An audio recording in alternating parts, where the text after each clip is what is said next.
Thank you very much for coming onto the podcast. I feel like we've been talking about it coming onto the podcast for like years potentially before I had Lucas. So maybe even 3 years ago. Who knows? How long has the podcast been a thing?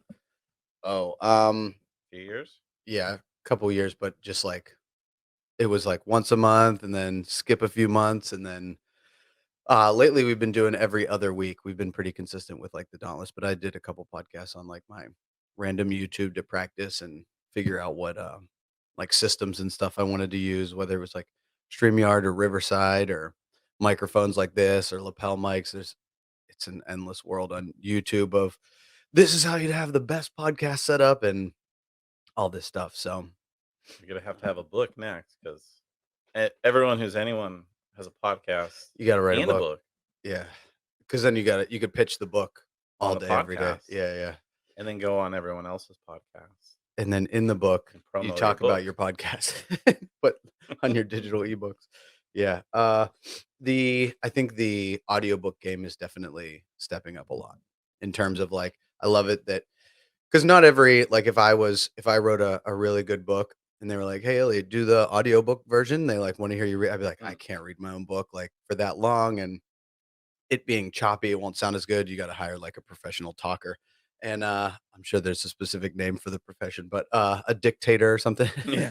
a dictation expert, and, you just and then you can cut in between the chapters and be like, "Here's what I was talking about," and add Mhm. context, whereas before you got audiobooks and it was just, like it seemed like the same guy that was like, "Welcome to chapter Right. 1, blah, blah, Right. blah, blah, blah." You're like, this is supposed to be like passionate conversation and they're just monotone going. So it definitely adds context. But I wanted to start with this. You actually brought this up to me a while ago, but I actually printed it out. This is kind of like the second start Uh-oh. Oh, email. So this I received an email, Dauntless Academy received an email. Uh, anytime there's documentation being presented back to me, you're like, oh no. man. September 2nd, 2019, 10:40 p.m. Mm, We get her up late. up late thinking, right? You say, "Hi, Elliot," and this is just you went on the this is when we just had a form on the website, and it was just like, "Contact us." You said, Mm, "Hi, Elliot. Hope all is well. It's time for me to finally get moving. Nearly a year into fatherhood, and I am officially in the worst shape of my life. I know it's going to be an incredibly positive, life-changing, to establish a fitness routine. What do you need from me to get going? Thank you, Earl." And then I replied, "Hey, Earl, saw your email. Congratulations on fatherhood. I'm due to be a father December 20th this year. All capital letters, exclamation points. I said, you have a few options coming back. So this was like and we can get into like the earlier part of it, but this is kind of like we met about a year prior to this, maybe a little bit earlier, like summer, a year prior in 2018. And kind of like a running the youth baseball team for a couple of weeks, then went away, then was like, "Hey, I wanna do classes," and then kind of like fit once or twice a month, once a month, and then just mm, disappeared for 6 to 8 months, and then this conversation. So this is kind of like, I know of you, this isn't the first contact. We've talked, we've, established somewhat of a friendship, but very small. So this was kind of me being like, "Oh, I know you, like, welcome back, like, let's get rolling." But then I did something that I normally don't do. I say, "Personally, I think, the best way to do this is to set up a goal setting session, $50, and we go over an actionable plan, to get you back to where you wanna be smartly. The gym has come a long way since the last time you were here. And so, in that time, I believe we switched partnerships. So, Ken and Julia came on board, and we made all kinds of stuff happen. We expanded into the front. There was like all this like huge progress in terms of the gym. So, it was like back alley fitness. And then we mm. went, Ken and Julia and everything, we went pro. So, uh, you kind of like talk to me where you're at with What was the date on it? September. 2000, and so I emailed you at 2 p.m. the next day on September 3rd. I got to work on my response time. But September 2nd, Well, you were asleep, like a I was just, responsible, but recharging. I didn't sleep until 2 p.m. I should have hit you back at like 8 You a.m. probably got up early and Yeah, did some work. yeah, maybe. Yeah, so that's September 2nd, 2019.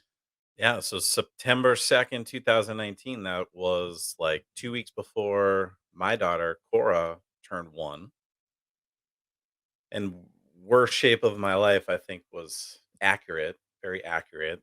Um, I just hadn't moved really in, like, the better part of a year. When I say I hadn't moved, I just hadn't worked out. I Mhm. hadn't had a plan, I hadn't had, intentionality, like fitness and wellness was just not a priority. I thought that doubling down and going all into fatherhood and making sure that my time was first focused on work and family and Being the best father you could yeah, be, then just being there. maybe I'm a good team player if I hang out and eat Ben and Jerry's at home with my pregnant or Everybody's happy with new ice cream, new right? mom. Yeah, and I remember that time we had visited family in Michigan, and we were getting ready to celebrate Cora's first birthday, and I just felt terrible. Felt I could feel how big I was.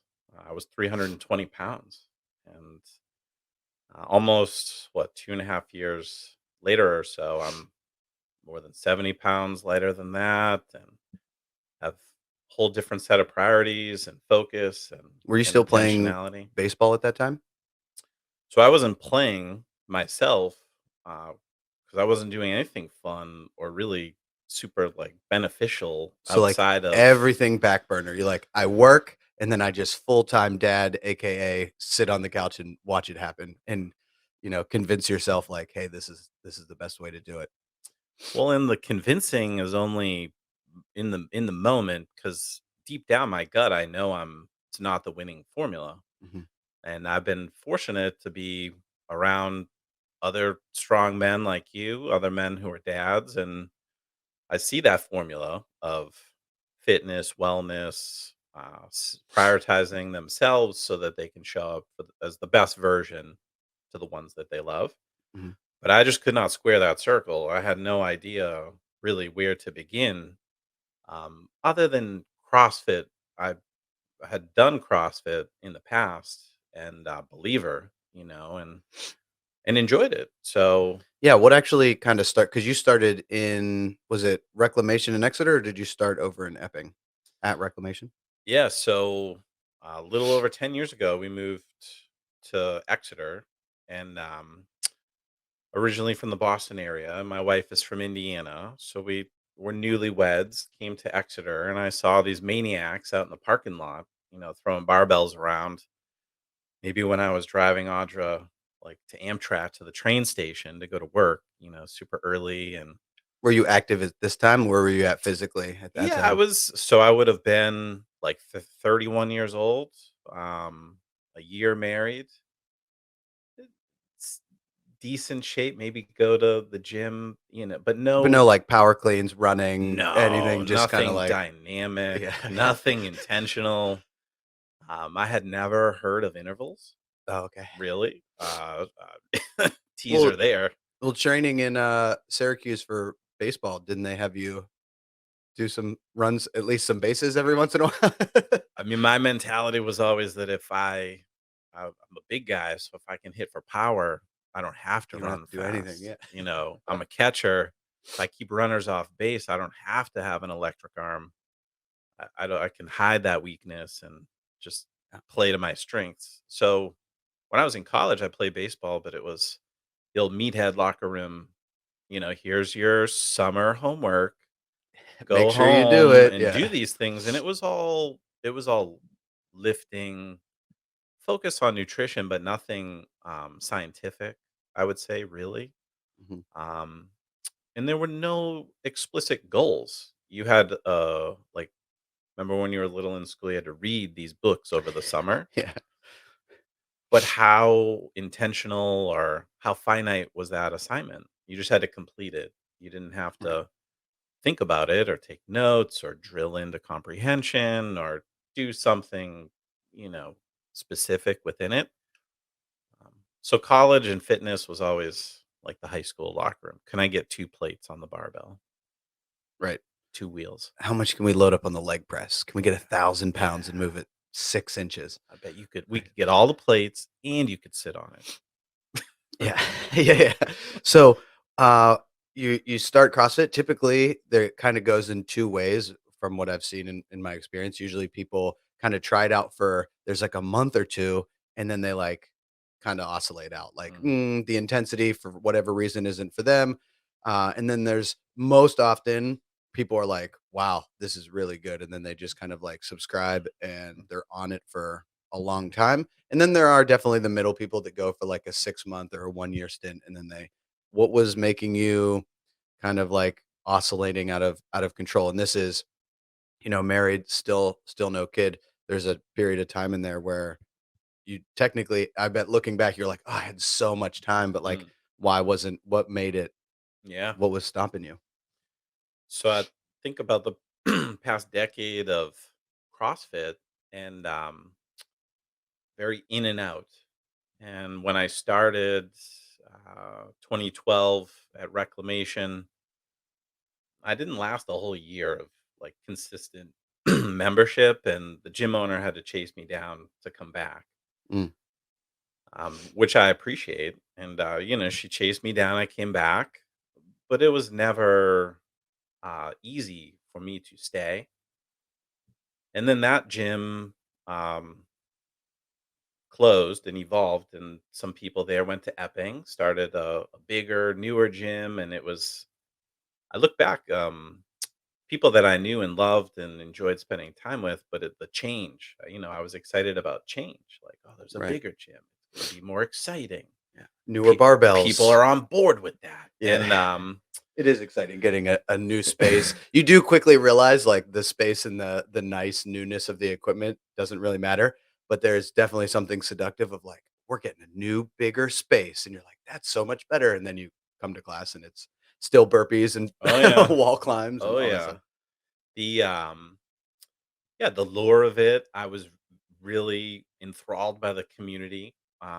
So Epping was a big boost for me in 2014. So like 2 years in to CrossFit, I couldn't establish consistency. I couldn't show up 3 to 5 days a week.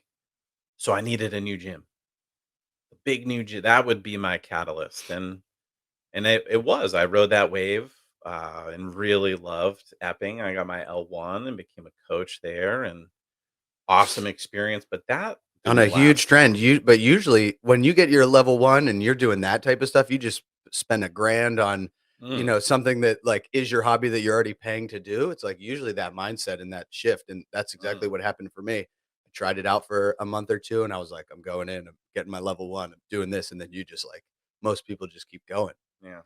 So I think couple things. One, to not be able to have stick to itiveness with a goal. I was only a coach for 6 months, Mm, and then I quit. I left.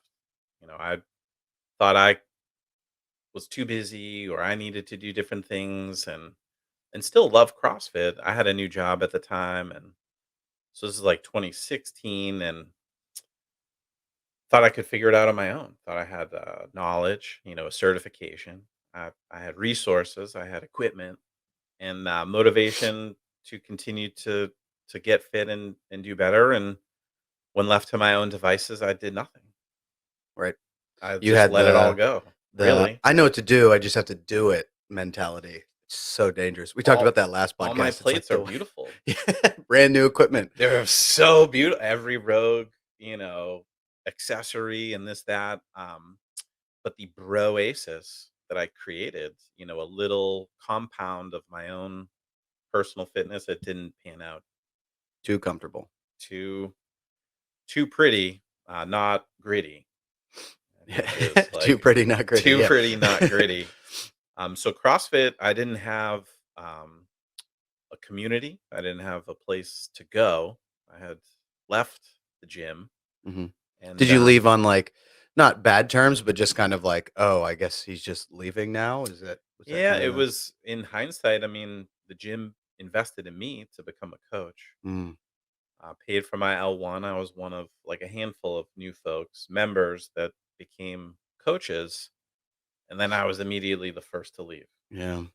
So, I mean, any business investing in their people, in their growth, I mean, I look back, it just wasn't happening for me at the time. Right. So, regardless, I still loved, and I still love CrossFit. I remember when I came here, you said to me like, your body wants to do CrossFit. Like, there's a CrossFitter in there. Mhm. Just we gotta melt down a lot of atrophy and Yeah, there's certain problems. people that just you could tell they move well, their positioning, despite what their body looks like, you could just if you watch people move for a really long time, you're like, it's there. Mm, You just have a lot of, construction work going on, like slowing the car down. But yeah. but I could definitely see. Even when it was like training the baseball those baseball kids down in the basement, me praying that a window doesn't get broken. So yeah, that's really how I found Dauntless was in 2018, right when I was getting ready to become a dad. Um, really no fitness routine at all.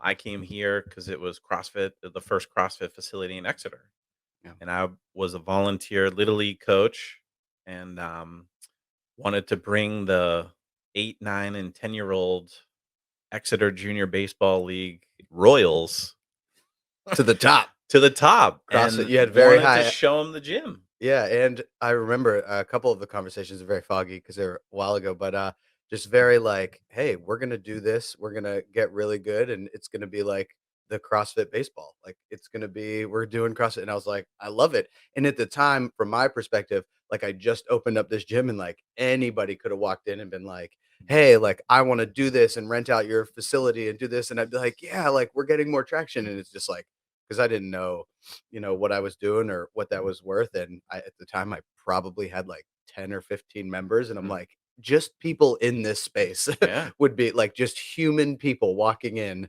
It's like, we'll take it. Let's do it. And, if that situation happened now, who knows what would have happened? Like if you're like, hey, every Friday night, can I like rent out? I'd be like, Mm, we don't really do that. mm. So I think it was good timing in terms of like what we were willing to, what we were willing to do. Well, I appreciate it. It was fun, and I hope that some of those kiddos years later remember. There was one day, you were doing, like, clean and jerks by yourself prior, and these Oh, yeah, yeah, I kids remember thought that you day. were Superman, and Like, "Are we gonna do that?" to see a really strong, fit dude or guy or girl move weight, when I bring my 4-year-old daughter in here, she idolizes Coach Meg. She Right. idolizes Coach Bella, and that's really important. So, that was fun, and thank you for opening the doors, and who knows, maybe some parents dropping off and picking up, thought about their own fitness journey, and I do try to remind the parents that this also works for adults when they drop their kids off, and they're like, "Hey, they really like it. They're, like, getting really strong," and I'm like, "It mhm, works for adults too," if you can believe that. applicable to all Yeah. humans. Yeah. Yeah, and some dogs, you can get dog fit going on. True. But yeah, and then you went away for a little while, or that program ended, right? You kinda were like, pass it on or for whatever reason, and then, um from my perspective, then you kind of like joined back up. You reached out, and I don't have these emails. That was on a older that email address got removed because we switched from like Zen Planner and stuff like that, and membership or partnership changed over and stuff. So a lot of that got, but it was just kind of the effect of like, hey, I'm ready to get into just regular CrossFit. Yeah. Well, and I thought that, personal training with you was gonna get me ready to go back to class, that I was like some wounded animal that needed rehabilitation to get back out independently into the wild to forage for myself and, get myself to class and do all the things. And flash forward 2.5, almost 3 years of one-on-one personal training. For me, what I've discovered is perhaps I'm not responsible enough to go to class on my own.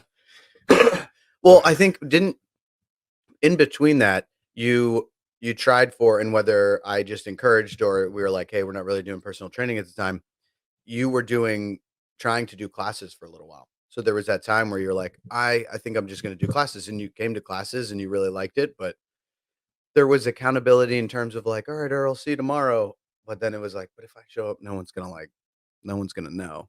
So then this recent time that you Mm. reached out and you were like, "Hey, maybe I just need some momentum." And then now, yeah, it turned into 3 days a week for years and So the pandemic helped because um, when I had reached out there, I came back to work with you a little bit, but then I went into classes, mhm, and then I was, humming along briefly in classes, and the pandemic hit, and the gym closed. And when the gym started to reopen, my best option was one on one. right, So to get back to the gym ASAP, it was in my interest to invest in personal training. And then I could tell my wife, "Hey, I'm the only person in the gym. It's more safe." Uh, you know, uh, and that worked. And then that was the hook because it worked. right. And literally to this day, we're repeating what works, Just and over and over, it yeah. works. And other members will ask over time, "When are you coming back to class?" You're like, And I'm like, "I'm not. yeah, I have to do. I have to stick with the fitness program that I will do." right. And right now, I am very regimented and locked into coming here 3 days a week, sometimes four on Saturdays. Um, And when then I you bring do my garage daughter, sessions on, Saturday or Sunday as well, so it's really built upon itself and, just as, like, before, you can get yourself into, "Okay, this is working, now let's do the next thing," and mm, people try to pivot, right? It could have been so easy that 6 months in and been like, "Okay, financially, it makes more sense. I've been coming here 2 and 3 times a week," at that point because we were doing, like, twice a week for a couple weeks, and they're like, "Hey, let's kick it up to 3," so it's always been a progression, but it's easy to again be like, "Hey, we've been meeting around these times. If I just like wait another half an hour, I could just go to the classes and I'm ready to go." And then you like fade away because it's like 150 or 170 a month mhm, versus 150 a week. yeah, That's it's a yeah, big difference. And one of the things, and especially the main thing. This year, the main mantra was keeping the main thing, which is really hard for people. It seems so easy of like, yeah, why would you stop what's working? But like, it's almost like in human nature of like, this is working.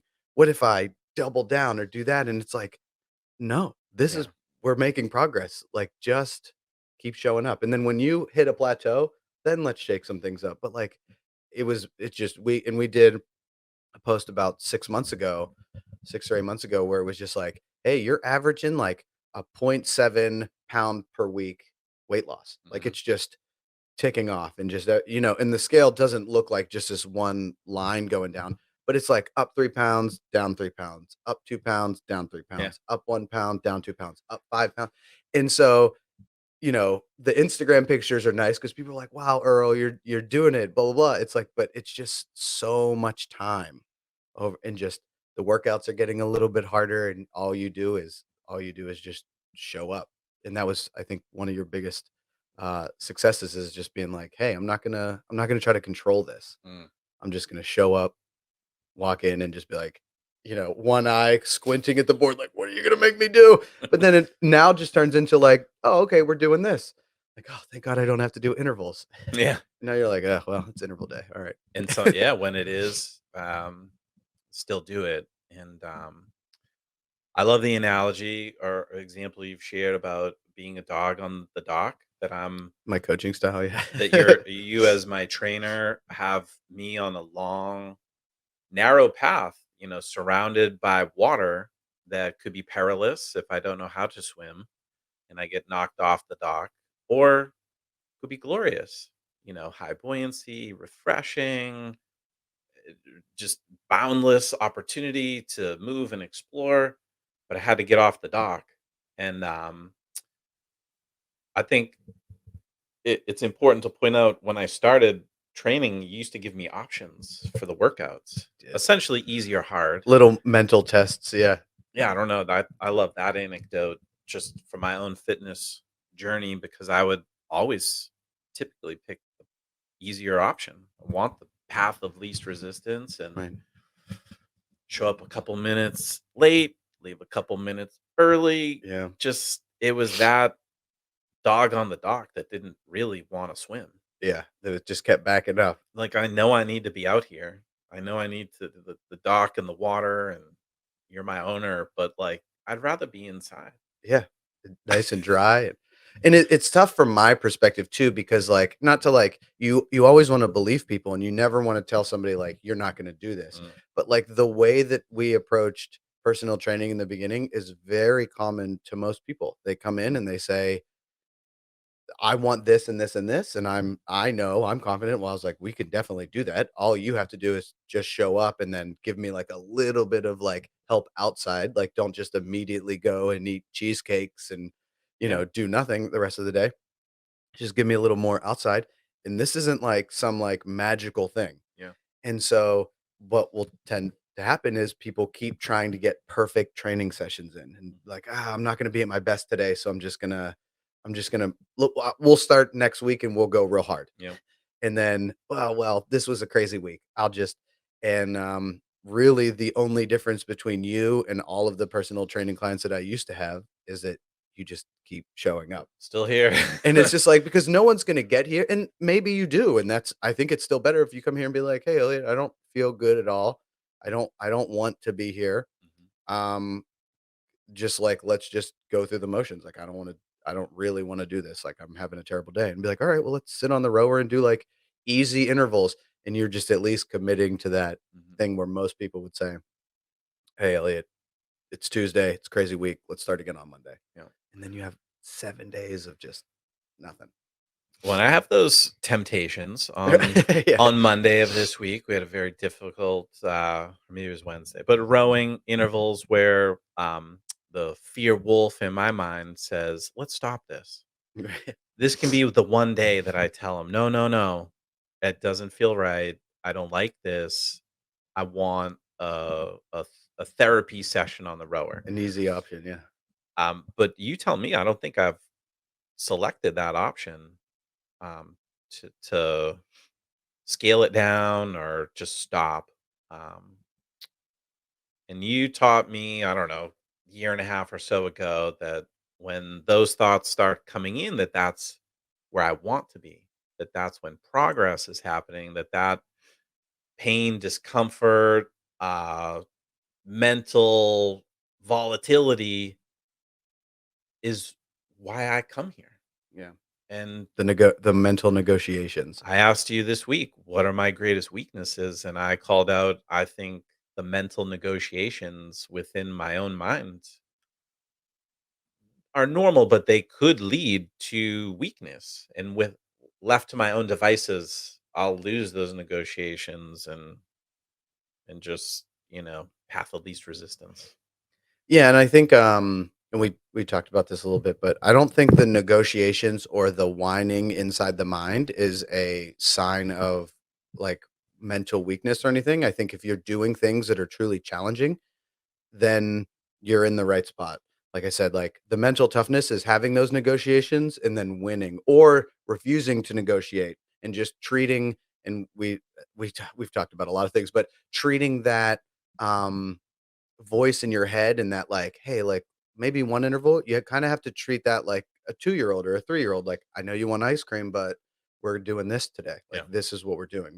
We don't need ice cream at noon. We're going to take a Hmm. nap. And I don't want to do, oh, well, maybe I'll just go slower. And when you're doing those, it means you're doing things challenging enough that it elicits that type of response. I don't think mental toughness is not having any problem with it at Right. all. Like, oh, like, you're not mentally tough because you brush your teeth every day, especially if, like, you don't even like, if it's just so habitual that you're not, like, laying in bed like, "I have to brush my teeth." Like, you probably just brush your teeth because you know it's good, and then you just go on, and it's not this, like you're not, like, put the toothpaste on, and you're like, "Maybe just not today. Just let me skip it." Hmm. And Hmm. that's not mental toughness, but sitting on a bike and putting in the hours and the minutes on a bike when you have other stuff to do, but you have the time to do it, but you're like, I would rather just, you know, watch a game or do something else. So, Yeah, you talk about you work out without compromise, that if you did not work out, something would be wrong. And there was a time in my life when I needed to really think hard about making time in my day for a workout. Whereas now it's a real gift to automatically be in an active state. The furnace is on, the heat's burning. I can throw a donut in there once in a while and it will incinerate versus just sit there. And that's a huge gift. There's so much that goes into my wellness. But the fitness is the motor, the engine. And then you talk about outside of the gym to sleep, eat, breathe, breath, breath meditation yeah, is huge. And I'm sure these are things, a lot of people don't want to hear about because I was that person for so long that doesn't want to hear about breath work. But I had no breath practice in the gym or outside of the gym. And lo and behold, breathing really helps. yeah. During intervals and at your desk. Everything while I sleep, while I row, Yeah. it Yeah, all. top 2 of my favorite, most used activities, breathing. And to your point, it's all involuntary. Whether it's a healthy or unhealthy breath pattern, my body is giving me the gift of vitality by breathing. So to pay attention to that more has been super helpful. And being able to come to the gym to apply it in different ways is awesome. Meg Yeah, taught me a year ago you can still breathe under tension. yeah, Really? yeah. Are you sure? Because I I c- usually feel so stressed. I can do a repetition Yeah. into another one and like Not drop the bar, then be like, "Oh, I gotta stop for 10 minutes." and that can be for me a lot. I try to bring those things out into the world where if I'm in a very uncomfortable customer situation and I feel my body tense and my breath shallow to try to regenerate. Feel the air just coming into your lungs and then exhaling, and it, like, you know, focuses in, but then also zooms out, right? It's helpful as maybe corny as it feels sometimes when life gets pretty crazy or things are getting intense, or you're like you have this new big thing that's coming up that you're stressing about and you're suffering inside your mind. Sometimes it helps to either zoom way in and be like, "Am I breathing? What does that feel like? What's my body feel like?" Or zooming way out and be like, "We're just on a rock in space. Like in 50 years, this isn't a problem. No one knows about this problem. I definitely made it through this. Like, there's no like, am I going to survive tomorrow if I don't get this presentation complete? Right. Yes. So all I have to do is just try and Hmm. then put that. But can we talk about kind of and we over all of these milestones, day of saying seeing each other three, having lots of conversations over 3 times a week. What and we've already went over this, but for the people at home, what's kind of like, can you talk about who you were at, 300 plus, what you were able to do with your kid, and then, like, Mm. you just so it was almost like you were just coming in month after month with, like, new achievements. So, like, your day to day over 300 pounds, I remember the first complaint was, like, tubby time. Ugh, You'd be like, I would go and try to give my kid a bath, and it was a whole event to stand up or to yeah. just kneel down and be like, "Tubby time's over." It's and, when you have kids, you realize that, like, it's a pain to get them in tubby time, but once they're there, it's, like, so much light and happiness, and you're like, "I don't want this to stop," but, if your knees are going Then numb. you got to stand up. So so can you talk about just kind of, like, Mm. what so we talked about, like, CrossFit and how you finally consistent, but, like, was it worth it? Like, what did you get out of it? Oh my god. Yeah, so worth it. And I love functional fitness. I was just texting a friend this morning who said he went back to the gym yesterday with the trainer down in DC and he's never done CrossFit. He's got to get in shape before he can Gotta do get that. And I said, "Well, what did you do yesterday?" And he said, "Oh, I did all body weight movements." And I was like, "Dude, that is CrossFit. If you push, press, pull, squat, you're run, doing it." jump, yeah. So I mean, I was very limited in the basic human movements, Yeah. and, tubby time to squat, kneel, bend down, and just be over the tub with a core engagement Mm. and shoulder extension. Right. Yeah, it was a struggle, and then to, get Cora out of the tub, burrito her up in her towel, pick up a 10, 15-pound object, and stand was very uncomfortable, and I just And you didn't wanna, like, squeeze her to brace to get up, and you're like, "Well, I can't hurt this thing, but, like, I gotta I would stand." grab the counter, Yeah. as I was, getting up, but then the mirror was there each time in the bathroom. Yeah. And so to stand up, hold her, which is such a joyous, amazing miracle, and then see in the mirror, like, bro, you're fucking fat right now, and this is no good. Yeah. To just a daily, knock, knock reminder. Um, so to be able to give her a tubby, like we have two kids now, Mhm. to give them two kids a tubby at the same time, wrangle them around, juggle them around, pick them up, no problem. Cora is 4 years old, 55 pounds, Holding a car seat, chasing complete a brick shit house yeah, now. swinging on rings. She's doing CrossFit now. She's doing CrossFit now. Before I couldn't pick her up out of the tubby at 10 pounds. Now she's She's swinging on rings five and a and half x that body weight, swinging on rings, doing all the things. And it's just, that's a wonderful gift to go outside and run. I'm not a runner at all, but I can well, run now. yeah. I can run. And Which is I remember when we did the first, like, full running mile and, we were, like most of the time when you consider yourself not a runner, you're probably around, like, a 12 to 15-minute mile, and you're like, I'm moving all this weight," and we just ran the whole time together, and you got a great time, and you're just like, "Holy shit, like, I can just run now." Like, yeah. it was almost like an out of body experience, like, this is I don't identify as somebody that can run, but, like, here I am Hmm. experiencing this and it's not that bad. We Yeah. ran so much last summer, and it was just like, "Oh, it's running today." Yeah. Whereas back in the day when Earl had choices, it was, I don't really wanna run today because like, it usually, like, hurts or I'm pretty tired and I can't run fast enough and I have to walk, so let's just not do it." I was like, "Okay, well, we got this rower." And I think those complaints were real because Yeah, I oh, yeah. was super overweight. I had gout. My sleep was shit. I've been 2.5 years on a CPAP now, and I sleep literally on a respirator each night, being, I think, scientifically rebuilt Right. and regenerated. Yeah, And there's no shame in that.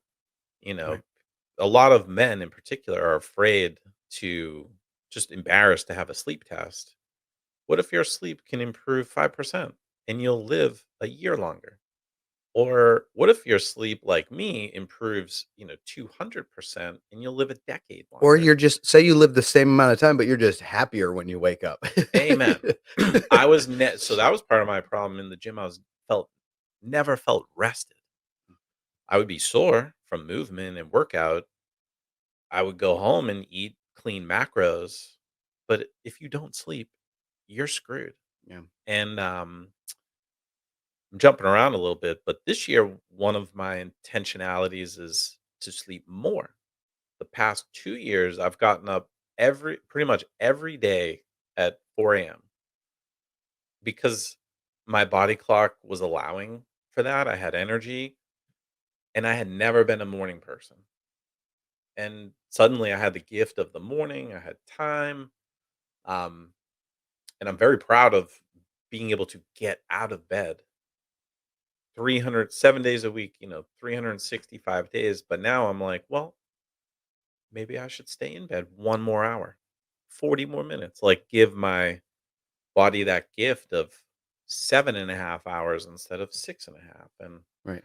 But not a, "I wanna stay in bed because I don't wanna do anything," an intentional, oh, yeah. "I'm gonna add sleep to this." You're not just like S because before, I'm sure you would lay in bed and be like, "Well, let's do this burpee with 300 plus pounds of like, here mm, we go, and oh, and it was Yeah. like a lift, a strength to get out of bed. Now you're probably just like, and throw a leg over and roll out.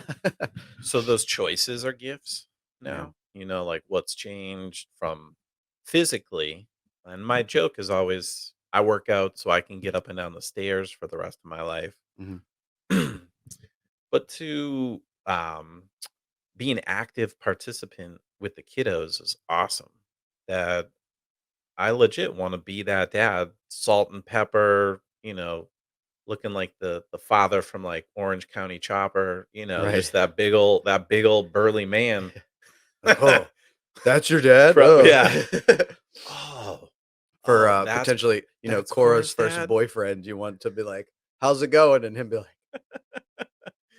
But just "Ah." to just versus the opposite, where a 15-year-old young man, out looking for his first Walks um, in your house, "What's up, the, pops?" And you're um like, Mr. Field, yeah, he'll be asleep. yeah, He's yeah, like just to be present and to yeah, be um by no means like intimidating father figure, to be more of a uh participant. Like right, Cora and I come to the gym together. She's 4, and it's for her, but to be there with her and not just drop her off and come back. Or she asks me, "Daddy, what was your workout? I knew you were out in the garage doing a workout. I just knew it." yeah, Um, and it normalizes it for her. It's not like this, like, maybe even before when you were, like, stressing about making these appointments and working out, and then your kid sees like, "Oh, man, they seem, like, really frustrated or, like, depressed to go to these sessions," and then they come back and they're like, "It seems like a really big hassle. I never want that hassle, so I'm gonna try to avoid the gym because it mm, seems like." But now mhm. it's like, "I gotta go do this. I'm going to have fun with Coach Elliott, and we did this, and I liked it, and I even do it at home," and then she's kinda just like, "Oh." Like, pushing yourself and working hard is just a thing that you do, not like a punishment for your past, whatever you did. Absolutely. She got a bump on day 1, week 1. She bumped her face Mhm. off the gymnastics rings, and that was the topic of conversation in our house for a good week. But purposeful adversity that we put a plan together to overcome, and we came right back. Yeah. And she didn't say or fret at all about the rings, and she's been crushing it. But we could have just let that be, and we'll go on to a new activity. Yeah. The gym's a little scary. Yeah. Let's try something different. And And I she could never live had that years. like "Oh, the gym is scary. I tried that." forever. And it's like, well, you tried it one time and you swung on the ring, but, like, in a Yeah, child's mind, they could be yeah. like in an adult's mind, there's people, that get sore one day and I stuff. think like parallel to adulthood too is people change jobs all the time. They want a promotion. They don't like this. They don't but there's something to be said for just sticking to it. You told me that I've done like over 30 rowing only workouts Yeah. this year. Um and I would have had no idea about that because I'm not paying attention. The only thing I'm concerned about is showing up, and then I have trust and confidence in you that what's on the board is the right thing for me to do, and that's the only thing I'm responsible for, which is Yeah. also a huge gift. And it's really tough for, again, there's like this evolution of every personal training client where they come in and they ready to surrender, at least they say, and they're like, I want, this is what I want. And at the time, your goal was to just be more physically able to parent and to live life. And then now we have some aesthetic goals and, body composition stuff, which I think in the beginning is not a healthy way to look at it. But Mhm, now you're at the point where, like, well, I'm showing up anyway. How about I get ripped forearms, stuff like that? Or like, how do I get, veinier shoulders? And those are, goals specific to anyone. But what typically happens is people start coming and they start getting some benefits and then they start like wanting to tweak my mm, programming. And it's like, as a business, you're kind of like, well, you want them to be happy, but then you're also like I know what works, and unfortunately, what works really well is like at least hitting a rowing interval once a week. yeah. But if you're always on the row and you're like, "Oh, I don't wanna do this anymore," and you're like you could tell that they're close to, like, skipping those sessions, then it's worth just having them do kettlebell swings and box step ups, you know what I Mhm. mean? Of, like, something that they wanna do, but that was another, like, shift that you made that, most people don't necessarily evolve out of, was that you were just like, "It's rowing intervals today, I don't complain." I could see it. I know I'm really good at reading body language. You'd come in, you see the row, and I could see, like, the bzz, like, "I don't wanna do this," and then Mm. just all of a sudden you go, "Okay." But then, like, because normally when it's a rowing work but before when it was like a rowing workout or you would see running 800 meters with 20 wall balls, you would, like, almost no reaction and be like, "Alright," and then just, like, go walk over. But then it would be like bench press and you'd be like, "Yeah," and you're like, "Okay." Mm. So there Mm. is it's not truly no reaction, but Mm. it's the so yeah, you have some, like, aesthetic goals now that we've been working on, but the main thing is still the main thing. Is Yes. just, like, the little extra, like, "How do I get rid of this?" And, again, you're battling with the same thing that other people want is, like, "Hey, like, I'm losing weight, my face is a little skinnier, I'm moving better, but, like, how do I get rid of this?" And it's like, well, that just is time.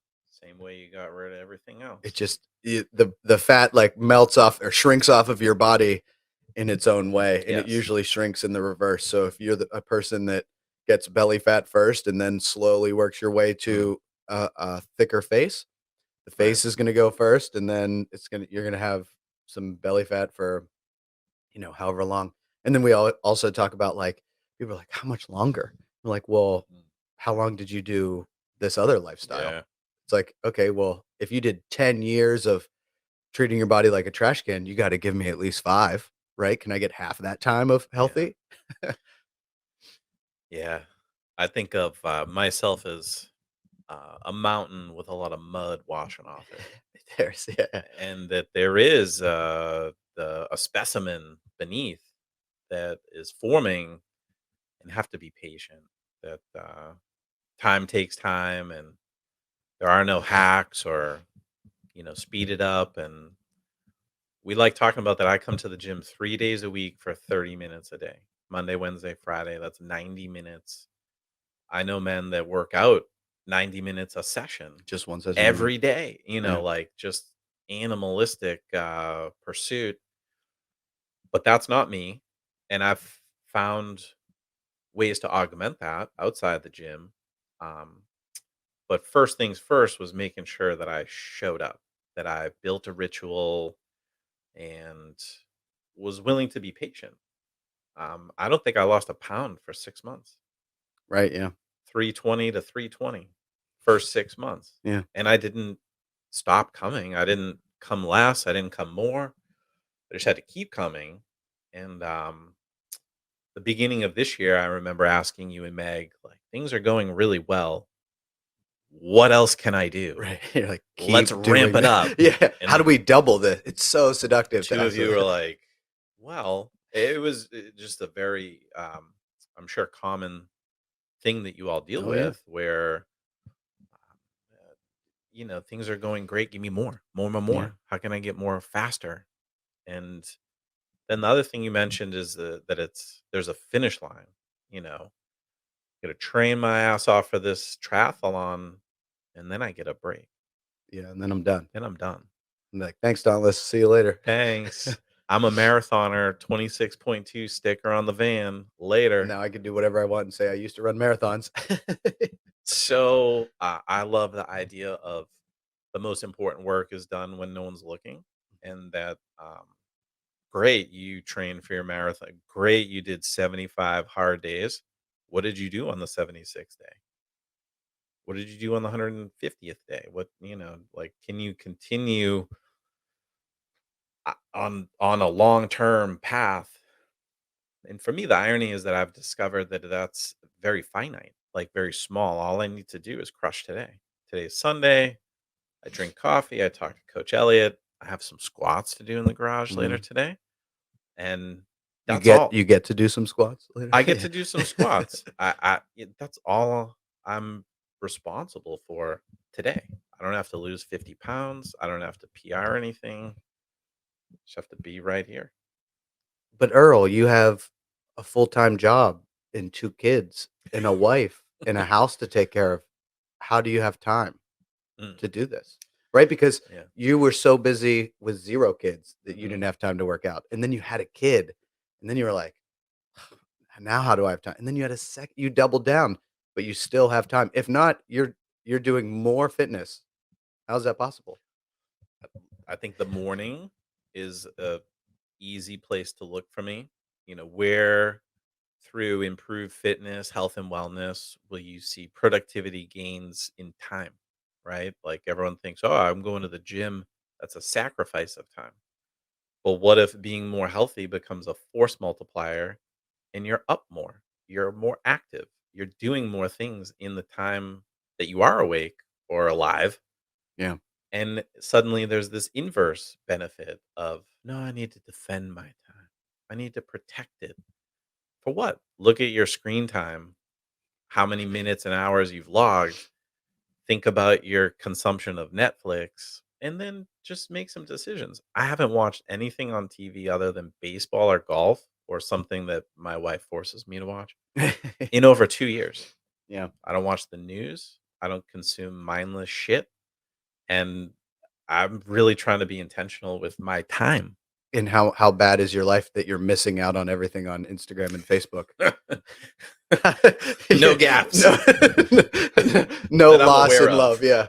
Yeah, and Probably happiness meter is just going up, just not learning about a bus crashing in Texas, yeah, and you're just like, "Why do I need to know that?" Like, it's unfortunate that that happened, it's so but, true. like, it's in Texas. It's It's so true. almost a whole world away. And those big events happen, and I learn about them indirectly, Mhm. not from the doom scroll or being on the wire. Um, and then my last thought on time is to declutter. Like that, we're talking about strategies to declutter um, in an effort to gain more time back. So things like delete useless applications on your phone. You know, Things that ping you, pull don't the think attention. control your notifications. Like what are you gonna allow to interrupt your flow state, your focus to pull you away? Because we're pulled in so many directions that it's easy to not have any priority. Do you have any, metrics or timelines based on kind of like your job performance since Mm, you've been now doing this?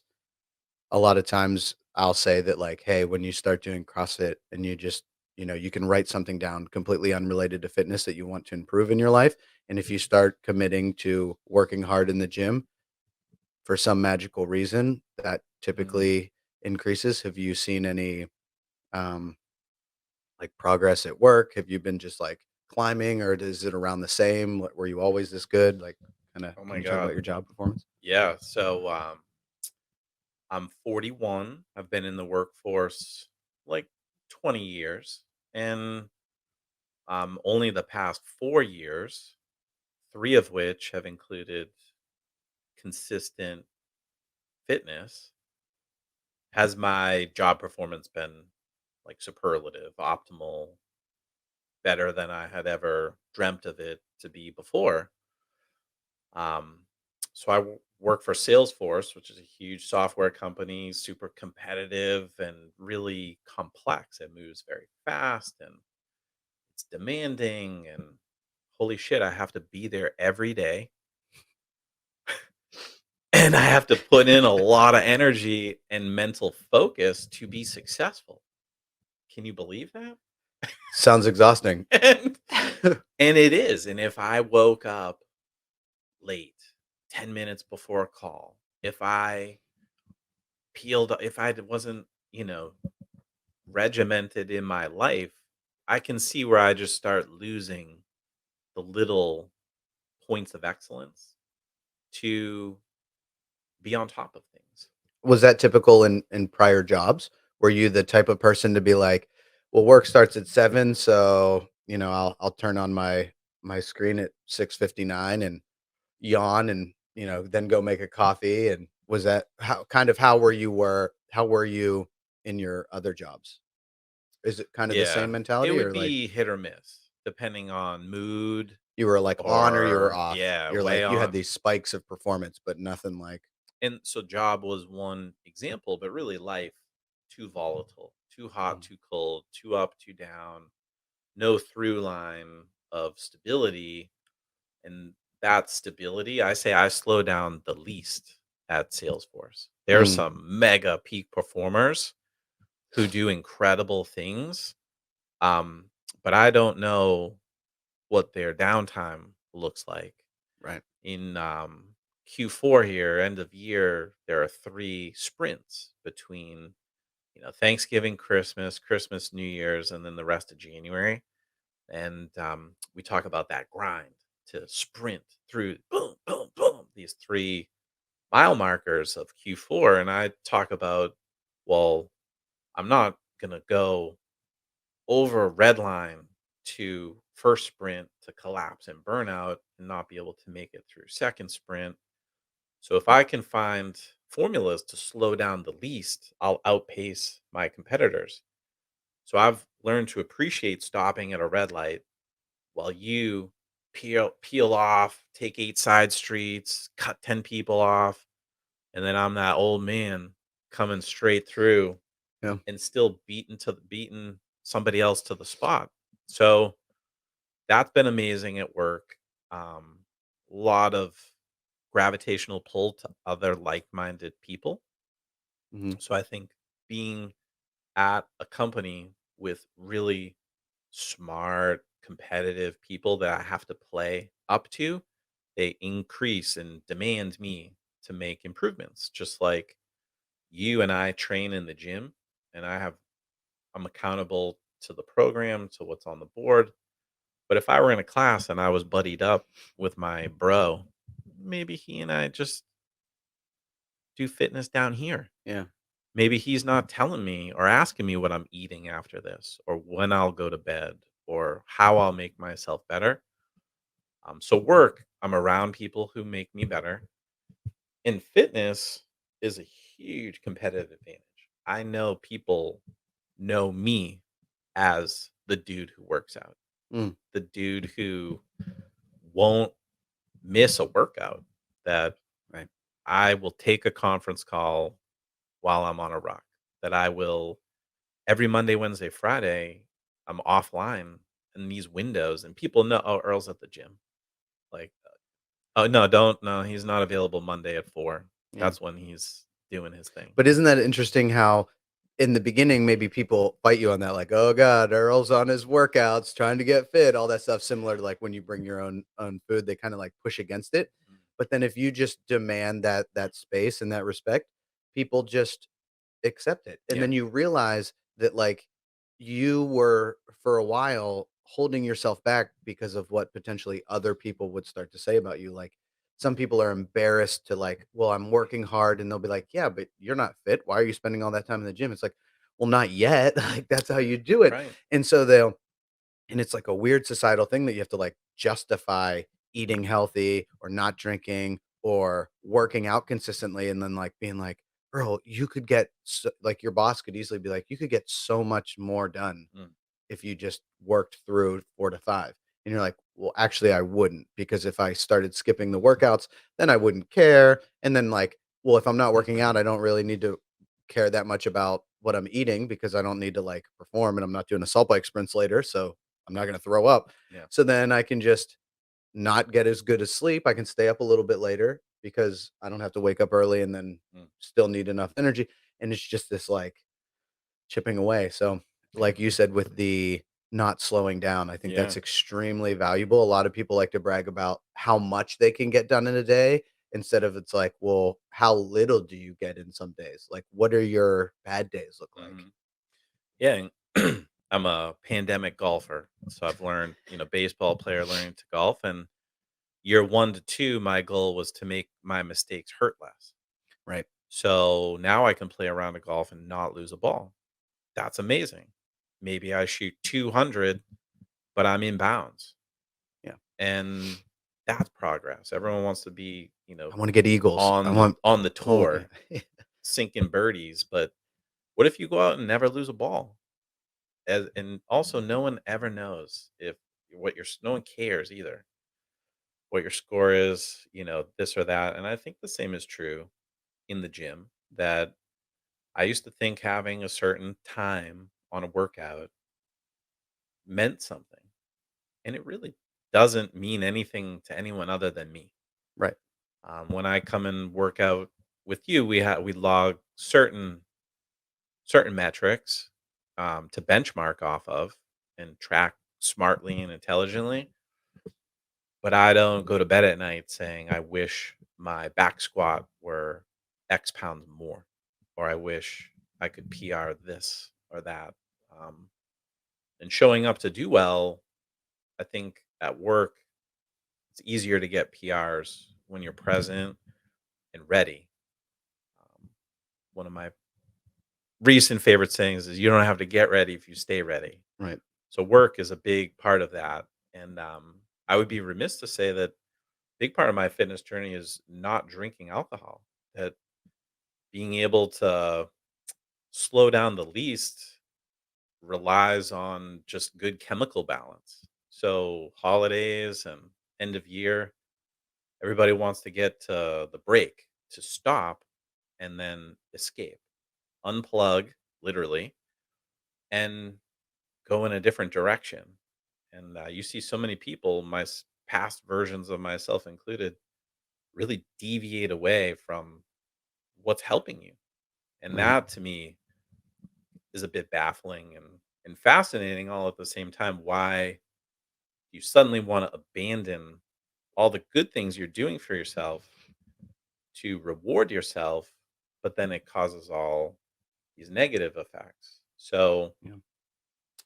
eating, drinking, being merry has a whole new meaning for me these days. And literally, a holiday hangover would slow me down for days, weeks, and that aspect of momentum has been huge for my fitness wellness journey that I haven't drank in like 4.5 years. Huge. Congratulations. Thank you. And I think And it's similar to the food and the exercise thing. It's like, and there's been people that say this and stuff. It's just weird that alcohol is something that you have to justify not doing. yeah, Like, and you're in sales and you take clients out, yeah, and it is so like ubiquitous to be like, oh yeah, yeah, let's get some drinks and let's talk about this. And it's kind of like it's almost weird. It's mm, almost like going out to eat with somebody and then being like, "No, I'm not gonna eat, but you can eat." You're like, it almost like it puts that other person in a position that even if they were hungry, they'd be like, "Oh, well, I won't eat either then." And it's just like, if you're hungry, eat. It's like, if you wanna have a beer, I'm right, just not gonna have a beer. And it, like, ruins that mm, it's like, that should not hmm, ruin it for you. yeah, yeah. I mean, just everybody in their own journey. How far was I willing to go to put myself on a good path? And it just took daily practice. I'm still very focused on that today. What can I continue to do? Adding an hour of sleep, um, you know, winning on the margins where I'm struggling, where I'm weak. Yeah. If it's nutrition or mental battle, distracted with kids and work, like that stuff's normal. But how resilient can I be to still stay on the path and come back quickly? What was the, moment that you had? Because at one point, there was a day where you said, "I'm not gonna drink anymore," Mm, and then you haven't drank. How many times before that did you say to yourself, "I'm not gonna drink," mm. and then it was the weekend again, or was it the next day? Was there a battle with that, or was it just "Alright, this isn't working for me anymore, I'm done," and the first time you tried to quit, you were Mm. done?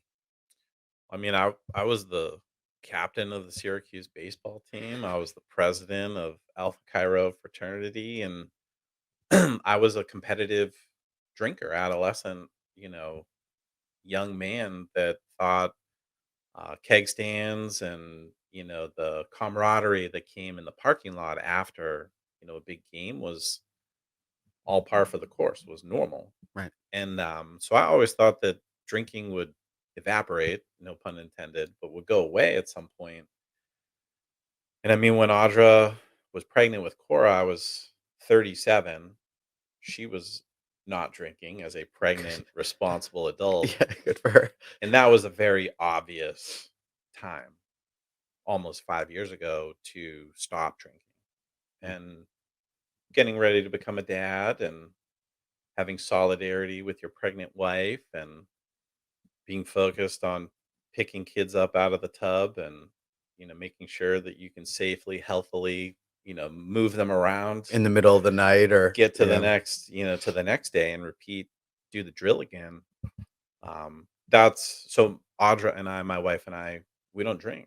And it's amazing.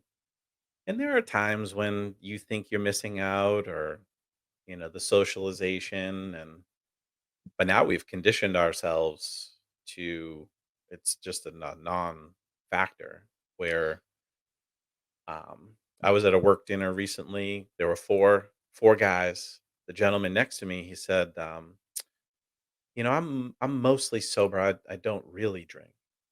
And I said, "Oh, wow." I said, "I'm all sober. I don't drink at all." And the guys across, the other two dudes said, "Well, we love wine. Can you pass the wine list?" And to me, that just shows, like, nobody cares about really there are some, yes, that will say, "Why what do you mean? Why aren't you drinking?" But Mhm. most people are concerned with their love of themselves, and they want that wine list, Yeah, and they don't give a shit that right. I'm ordering a seltzer water, Mhm. and life goes on. So, for me, that was and that can be with fitness too. Like, Right. "Hey, dude, why are you going home to go to bed early?" "Well, I'm gonna get up tomorrow morning. I've got something I need to do." And I can remember looking at those who had the like plans to live well and be well and wondering, like, yeah, but why don't you just enjoy this? Come have a drink, have dessert, live. Um, but anyway, now I've discovered I love my life without alcohol. I love my life without fraternizing or just that those years are behind me and I crushed that quota as an Yeah, undergraduate and as yeah, a younger dude yeah. and it just feels so much better to be healthy and available. That's my number one thing is being available Mhm. no matter what. If it's to have a nice workout, to be on a pot, I would never have been available at 7 a.m. on a Sunday to be early enough to bring you a coffee and Yeah, sit thank you, man, here yeah. coherent enough to have a conversation. It would just be "Hey, I'm gonna have to reschedule. Can we do non this on, like a Friday or something?" yeah. "Oh, wait, I got a dinner to go to on Fri" all that stuff. I just see you can see the inconsistency of, like, the layering over. I mean, the big factor obviously is you showing up and doing all these things, but I think a lot of, like, subtle things that people don't see is that this typically doesn't happen with people that are sober. Like obviously we have people at the gym that drink alcohol every once in a while and they still come in and they're living their life, but there are some people that they don't, the mind is really good like we were talking about negotiations and compensating and rationalizing, Mhm. and that drinking every once in a while isn't the problem, but it's harder to wake up for that 7 a.m. class or the 5:30 a.m. Your body doesn't feel as good. So then it's like you're putting more barriers Yeah. to be able to do that, and then you miss a couple or a couple weeks and you're just like, "Ah, I'm just too busy." And you're like, "Well, you're too busy because the first, 3 hours of every day you're kind of like working off a little bit of a hangover. Not Mhm. enough to like, Yeah. oh, why did I do that? But just a fog. Mhm. And then you're feeling a little better and then you're like, "Wow, that was a tough day because you had to fight through a little bit of a hangover and then you had to do a work day and you're like, "Well, I'm going to skip class now Yeah. cuz like I'm beat. I'm beat. Yeah, I'm just mentally just done and I just need to relax with a glass Mhm. of wine." Mhm. And then you wake up in the next day and you're like, "Ah, I just gotta Yeah.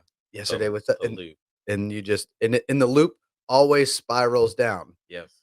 Maybe very slightly, but it always spirals Mhm. down when you have alcohol included. Unfortunately, it would be nice if the human body just had a better ability to just, keep going up with that, but that's typically not what happens. So, I mean, You've obviously mentally evolved over the time, and I give people fitness advice, but, like, do you have any, like, 2 or 3 things that you would tell somebody that's potentially either struggling or like, "Hey, this is something that, you know don't listen to any of the bullshit. This is what you need to do." Like, what kinda whether it's from home, starting a journal, like, what do you think is, like, step 1?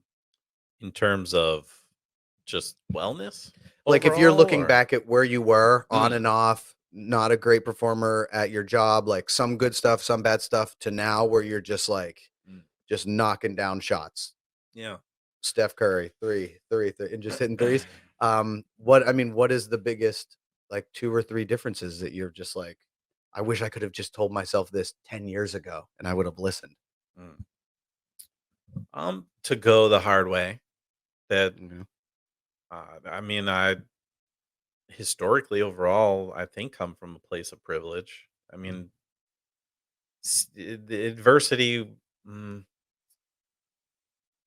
just trying to think about like my own path, and I always had a soft option.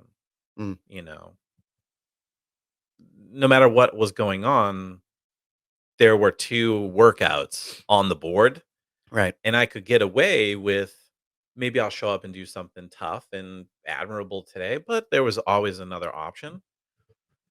Um, so I mean, top advice to others who are struggling, I think, be okay with struggle and just and ask for help. Like that email that you read would be my number one piece of advice to others because that's where my Dauntless journey, really began. And you can correlate everything good going on in my life to my progress in the gym and mm, how well I'm doing physically as a human being. To have the machine going allows me to motor, right. in every other facet of my life. So be willing to ask for help. And people potentially think of it the opposite. They think, "Well, once I get a handle on my job Right. and I get up to speed, I'll carve some time out and then I'll get in shape," where Like you're my saying, "Get in shape, get your mind and body right, and then crush it at work." No, I'm saying email Coach Elliott today. Coach at Dauntless. Well, this is a global podcast, so there should be could Go to your local CrossFit gym. Like I tell people to shop for a trainer like you would a realtor. If you're Mhm, going to buy a new home or sell a home, that's a major life decision. You want a market expert, somebody that really is going to be able to help you be successful selling your home where you are, not some generic, I know how to buy, sell real estate, whatever. And, same, come reach out, come into the gym, talk to the coaches. And if it's a fitness journey, seek professional help that's going to put you in a spot to do well. right, Um, the first CrossFit gym that I went to, the coach, she was like a jack of all trades. I think she taught me skills foundationally across everything, but there was never really we never did intervals, there was never breath work, there was really no mental focus. And now today I see I need all of those things so desperately. And you're a resident expert as a coach, trainer, to help me hone in on those areas of weakness and need. So that's one, like, ask for help and shop around for the help that you get. Don't just mhm, subscribe to generic. Yeah, I've got a CrossFit coach. My life is good now. Like, right, um, so that's one. I think just maybe even before that is the willingness. That I was 320 pounds. I hadn't worked out in a year. I was employed, but I was not humming in my jaw. I wasn't, motoring in life, and that stuff takes time. So being patient with oneself, remembering the scale is not the barometer of success. I mean, I work in sales and it's really hard to tell a salesperson You are not your number. Uh, You are a 40% quota attainer, but you're so much more. And Yeah. sometimes you have to be honest, bro, you're 320 pounds. You're fat right now. And figure that out. Um, Nobody was saying that to me. I knew there was a voice inside of me that knew that. Yeah. It's But tough to say that to people, and it typically doesn't give there are very few people that you can say that type of sentence to that will create a reaction that changes life. Like, if you walked in and you're like, "Hey, man, I need help," because 'cause you've obviously been mentally beating yourself up for months or yeah, years, you finally walk in and you're like, "Hey, man, I need some stuff," and I'm just like, "Yeah, Earl, you're fat, like, we gotta do" you're gonna be like, I "This remember guy's an asshole." you told me like you're gonna feel amazing when that like first 30 pounds comes off. And I sat there thinking to myself, how in the world am I ever gonna lose 30 pounds? Yeah, All I do is gain weight. yeah, I'm an easy gainer. All it does is go up. So, I mean, maybe he can make it stop, but and sitting in that seat then 3 years ago, that's all I mentally could fathom You identified as someone that just gained weight and was big. and was there. I know this is a problem. I know I need help. I know you can help me. So I guess the real ingredient of success for me is surrender. Mm, This is your gym. You're the coach. This is your program. I'm your customer, but I pay for your expertise and services. So why would I tell my realtor when to list the property, what to set the price at, how to stage the showing, and how to evaluate every bid to be the most successful? Like you need at work, we talk about a trusted advisor. mhm, If you can be a trusted advisor to your customer, you're in the place you want to be as a salesperson. You're not reeking of commission breath and you're not stinking of intentionality of your own self-service, that you have a trusted advisor. Earl, I put these rowing intervals on the whiteboard here today because that is what I believe is best for you. That's what's going to today, yeah. help you versus why let a customer come in and just walk all over the value and diminish the product. And it's so much easier when there's trust. And Right. I And that have takes time too. full trust in you. Yeah, I think one other thought too is that you don't need to be besties. You don't need we you and I did not really have a conversation, I don't think, for many months. Right. We There just was very little talk or discussion of yeah. anything. It There was a was lot of me on the dock positioning myself for you to keep walking down as the dog, like, trying to get you in the water, but it was very, like, "Do today," mhm. guarded, stuff like that. And I think back for me, the best thing there was showing up. All Yeah. I had to do was show up. Still is. I It's don't still have working. I Yeah. don't have to say anything. I just have to do, and that starts by showing up. And but then there's so many bonuses on top of it that we do develop a dialogue, a friendship, a relationship that helps in so many other ways. We're both dads now. So Yeah. we can talk about everything that we do in the gym and how it helps us as dads and husbands and fathers. And Yeah. that's amazing. That's not advertised on the website. It's tough to get it all out there, right? Your website needs to be and that's a challenge that I have also faced too, right? Like, you start a gym and you try to do this because you feel like you're a good enough coach and you wanna help enough people, and then you start being like, "Oh, wait, I have to, like, expertly communicate Mm, what I'm selling." And if you really try to be fully transparent, it kinda starts to sound too good to be true, right? I would bet if you came in and you were like, "Earl, I could get you down, 55 pounds in 2 years, and it's gonna be this, and it's gonna cost this much," and I gave you the total bill, you'd be like, Jenny Craig said I could lose 6 pounds in 6 weeks, like, why mm, can't I do that? You know what I mean? Or whatever. So it's like, there's all these, like, marketing mm. things of and it skews the perception of what truly is healthy weight loss, and we just had conversation over conversation that was healthy weight loss is a sustainable lifestyle Yeah. that you now subscribe to, and you are now a person who works out 4 times a week instead of, "Alright, Earl, we're just gonna, like, do a bunch of stuff, and then we're just gonna get you down so you can be done." Yeah, I like telling people I have lost 0.25, 0.25 pounds for the past 156 weeks Yeah. Yeah.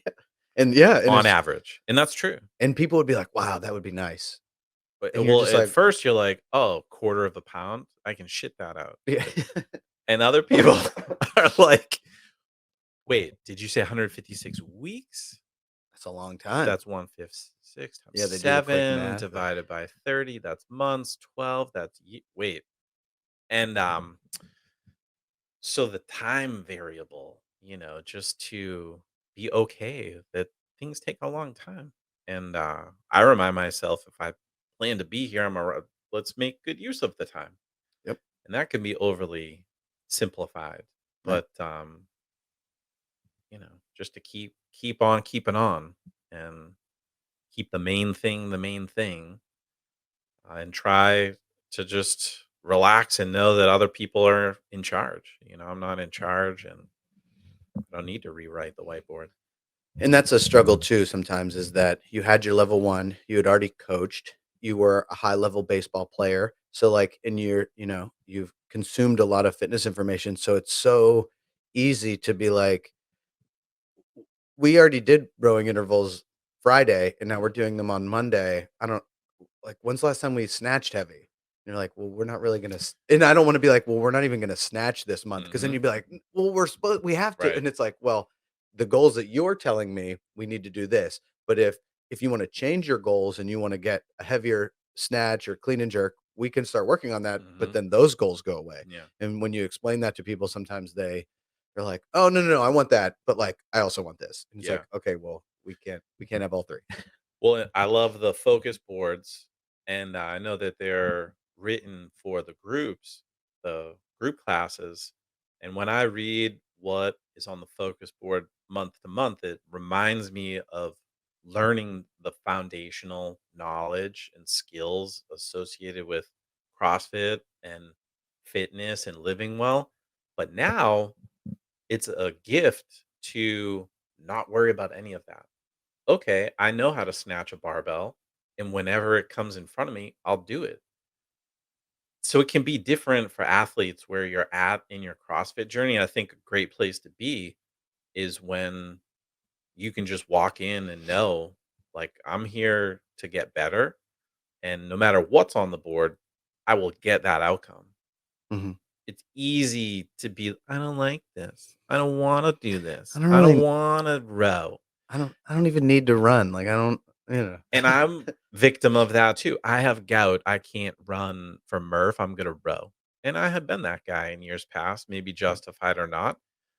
But there's something to be said for, like, I'm here for the work and the fitness versus the comfort or enjoyment. Yeah.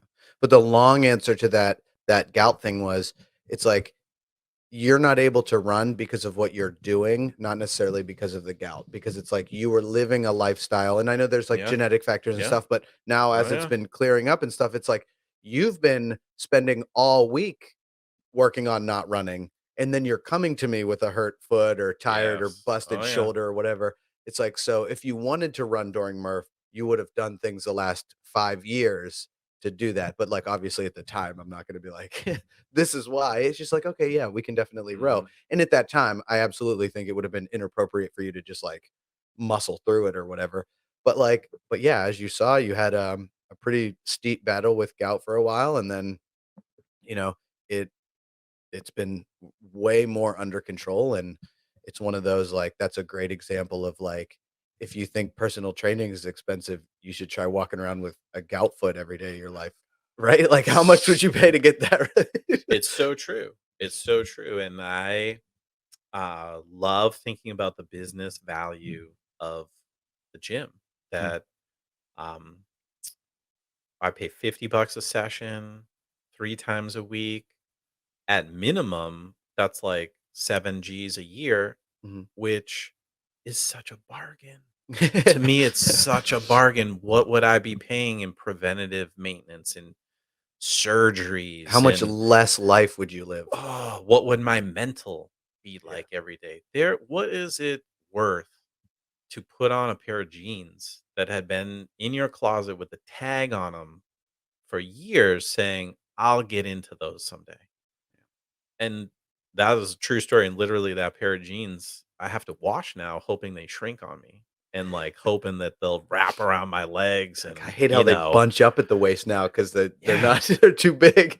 and, the huge gifts. I mean, just declutter your closet. What would it feel like to throw all these clothes away and know no matter Huge what I clothes. buy or put on, I'm gonna look good and feel good in these clothes. Yeah. And that I don't care what the gym costs to live life with that sort of mental uplift and freedom. Um, that's hugely valuable. Yeah, I mean, people spend maybe not 7 grand, but thousands of dollars a month on a nicer car that they can be more comfortable in, Hmm. and it's like, well, what about a nicer body that you're in 100% of the time? Yeah.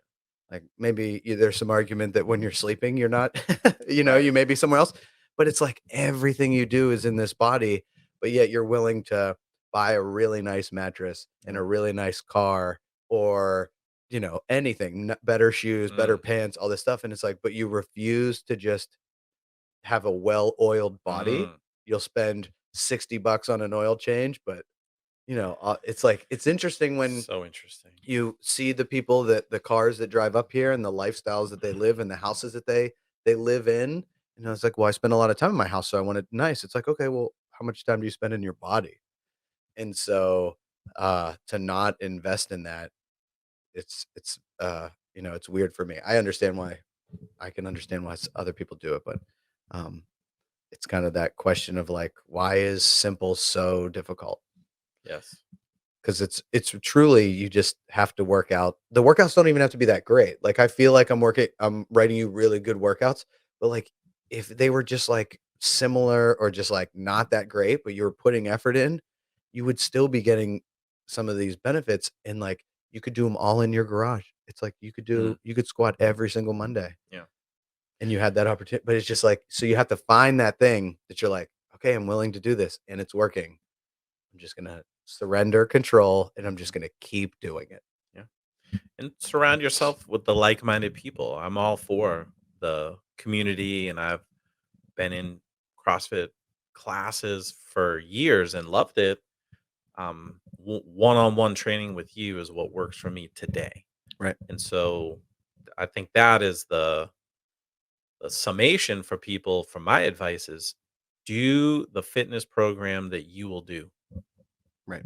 That if it's class, if it's one-on-one, I mean, my return to the gym and prior to that email outreach was literally putting my daughter in the stroller and just going around the neighborhood, half mile, mile, you know, just get out and walk and push the baby carriage. That's more than sitting on the couch. So Oh, yeah. just do what you will do today. And I mean, the last CrossFit workout I did was 21-15-9 wall ball dumbbell snatch. With a Not with a little sauce with in some there. wall walks in the Some middle. sauce in there, but the simplicity is there. You weren't able to do wall walk like you, like, hurt your hand getting up to like, Oh, putting yeah. that weight, like, it's amazing to see the how you do burpees now, how you get Mhm. up and over a box, whereas before it was like, and we talk about, like, you'll be holding dumbbells, doing step overs with, like, 2 35-pound dumbbells or 2 20-pound dumbbells, and you're like, "I can't believe this was just regular." Used to be on me. It used to just be there, and then we would try to get you to hold weight, and you'd be like, "I'm only holding 10 pounds." It's like, "Well, you're kinda holding 80 pounds right now." It's just a lot of it is inside your body. Yeah. It's so Um, true. It's so true, and the weight is a easy thing to look at. "Oh, this dude's lost over 70 pounds." That's not what I talk about. and When probably I not the best thing that you've gained, right? No, not at all. It's and I'm also not worried about the pounds to come next. I know I'm 250. I want to be 235, but I don't have a deadline, a timeline.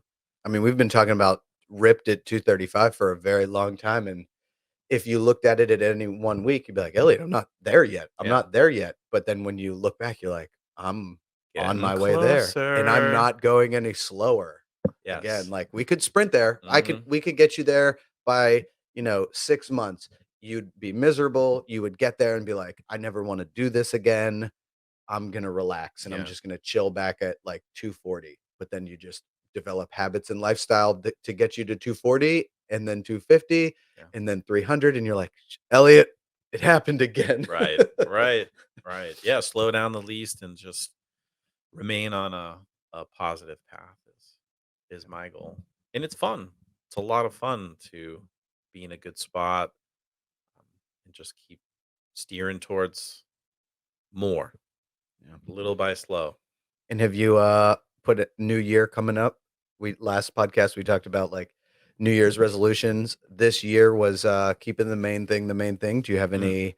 any thoughts towards, what the theme of next year is gonna be, or do you still have to kinda think about that? Um, so I talked about sleep, just that's Mhm. a micro component, Yeah. but I've been recently reading a book called Grit by Angela Duckworth, and she's talking about the grittiest individuals are those who are going to identify their weaknesses and pull them apart and really attack them. And I know that you do that for me, but having more awareness of my weaknesses is something I want coming into this year Mm. because it's so tempting to focus on my strengths and what's going well.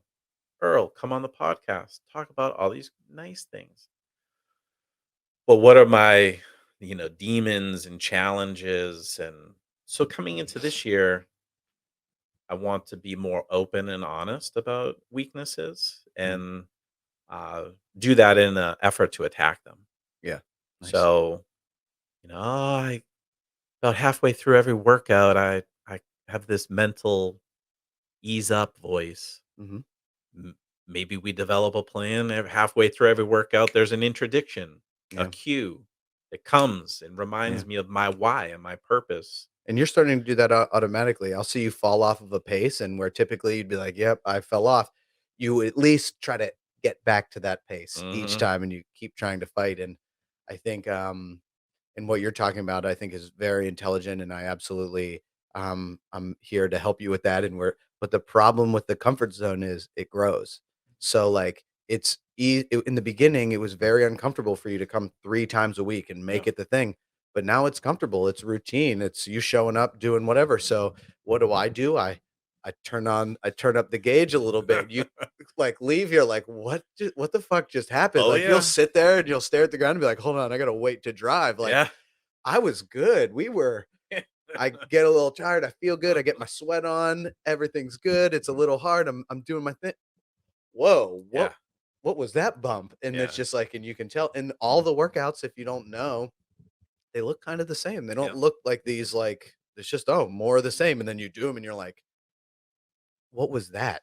And it's like, and I just keep dialing up. Like, there's no way you would be able to do the workouts that we are doing today. Back then, it would be one of those like they wouldn't even be that effective because you would have to go so slow that it would just be like that was just a beat down. Like I Yeah. feel bad about myself. Right.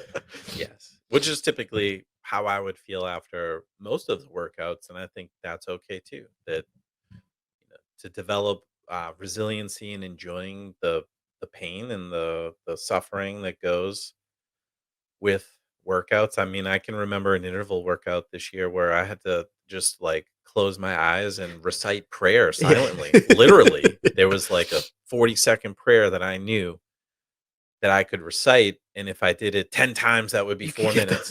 the Please Yeah. God. Like, Yeah, yeah, yeah. so, And it's not and a lot of people, like, listen to that and they're like, "That's insane, like, that's way too intense," and it's like, but there are levels to that, like, we you worked could on be that. walking around your neighborhood saying, I don't want to finish the block here. Mhm. I'm going to turn around and double back to the coffee machine. but maybe there's a voice that you can develop that says, "Finish the lap around the block. The coffee will still be there." Still be there. Yeah. And that's new and that's hugely rewarding. So I think this year, just staying focused on the main thing, but being more vocal and honest about weaknesses. And it can be um, attendance, it could be things outside the gym. Um, I'm always a moving target because life happens. Mhm. So knowing that there are more weaknesses out there that I haven't thought about for this year that will arise, Oh, yeah. and being able New to hurdles. slow down the least, with the consistency piece is really important for me. Nice. Well, thank you for coming on, having this conversation. I think it's super important. We talk about this kind of stuff during the sessions. Usually they're a little bit more spirited or more specific, but I think it was really good to just allow. I think a lot of the people in the community know of you and they see the posts and everything, but they're seeing, unfortunately, the Instagram milestones where everyone's like, "Wow, Earl's so successful! Like he's Mm. so lucky he's on this path." They don't see the Guys every built day different. every day. He's just built different, like, that's just so lucky.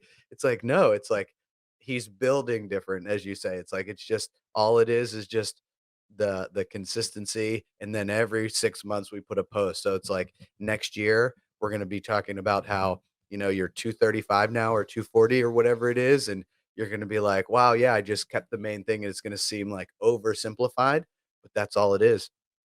There's no, like, super magic stuff. It's just we're just laying as, one perfect brick Yeah.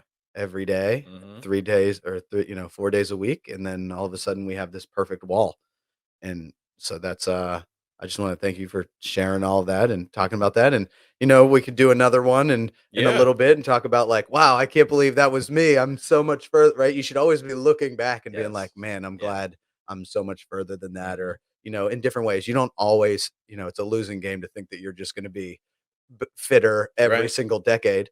But it's you should be better and like, "Oh, I'm just smarter with it now," or "I do more with less time," or and stuff like that, and you're on that path, and I hope a lot of people, appreciate this conversation, get to know you a little bit more and, uh, more behind the curtain instead of just like, "Oh, there's Earl showing up, working hard, and then leaving."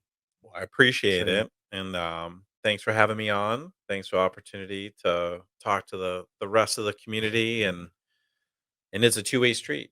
Thank you for investing in me and giving me a place to come and get better every day. And even though I do the one-on-one, I draw a lot from the community, knowing that there's other like-minded people getting after it, coming to the gym, and we're all on our own path. We all have our own demons to fight, but knowing that we're all moving in the same direction, different dots on the graph, but going towards similar goals to me is hugely inspirational and super helpful. So anyway, thanks to you and the Dauntless fam. Yeah, Appreciate it. absolutely. Awesome.